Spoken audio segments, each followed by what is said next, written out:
Yesterday, the panel outlined that former President Trump knew that he lost the 2020 election, yet he pushed unfounded claims of widespread voter fraud. The committee shared clips of testimony from former Trump campaign and administration officials, including former Attorney General William Barr.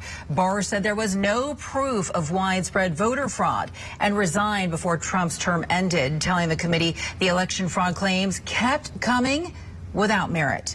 With us now to give us more insight on all of this is Amber Phillips. She is a Washington Post political reporter and fixed columnist. Amber, thank you so much for being with us. Hi, thank you for having me. Let's go ahead and start with the latest developments in all of this. What do you make of tomorrow's postponed hearing and reported infighting among the committee? It's tough to tell what to make of both those things. The committee has generally tried to keep a low public profile. They've tried to stress that even though there are Democrats and 2 Republicans, they all have the same common goal. We rarely see any kind of infighting. And so the fact that we have these two these two behaviors that aren't consistent with the January 6th committee coming right in the middle of their big moment is certainly troubling for the committee. They have been on point with slickly produced video testimony and very concise for Congress hearings for the past 2 hearings. And then all of a sudden, we hear that the committee is arguing amongst each other about the best approach and that they are going to postpone a major hearing tomorrow. And again, as Nathaniel pointed out, we're not exactly sure why. It's not the best look for the committee at a time when we're all looking at the committee. Let's talk about what happened yesterday and the second day of the hearing. How do you feel the committee is doing so far? I think they are doing as well as they can be, talking to a divided American public. What they're trying to do right now is talk not to people watching, but using Trump's allies against him. And so they're hoping to try to pierce some of that partisan bubble that way. When you listen to the hearings, if you were to just randomly tune in, you're more likely than not to be watching video rather than hearing members of Congress or live testimony. And that video so far has been some of Trump's most loyal allies and people in his inner circle. His campaign manager, his top campaign advisors, his former attorney general, his daughter, his son-in-law, and on and on and on. So they're trying the best they can. And I think it's a smart political maneuver to use Trump's allies and frankly, Trump's words and supporters against him as they paint a narrative that the president lied to stay in power. And what's really interesting is they have all come out saying that the election was not rigged, all except for maybe an inebriated Rudy Giuliani. But talking about the timeline, all of these people in Trump's inner circle knew that the election was not stolen. So why not come forward sooner? I mean, these people have known for the past year and a half that that was the case. So what is behind the timing here? Right. I think that's a fair question to ask. We don't have all the answers. Bill Barr, the former attorney general under Trump, resigned with a month left in Trump's tenure. He resigned in mid-December, and Trump was going to leave office, of course, in mid-January. And he said in a taped deposition aired yesterday, listen, I felt like if the president was detached from the facts, wasn't interested in them, and wasn't listening to the advice of me or the cabinet secretaries, what am I doing there? I'm paraphrasing, but he was quite frank about it.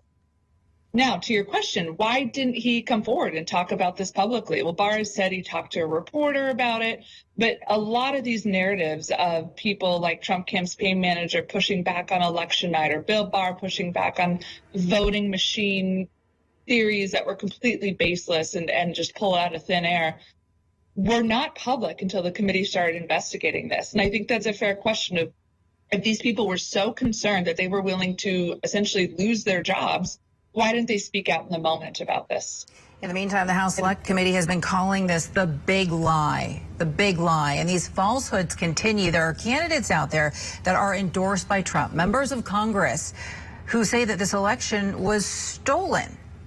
So how do you see this impacting the midterms? I mean, how does this all play out?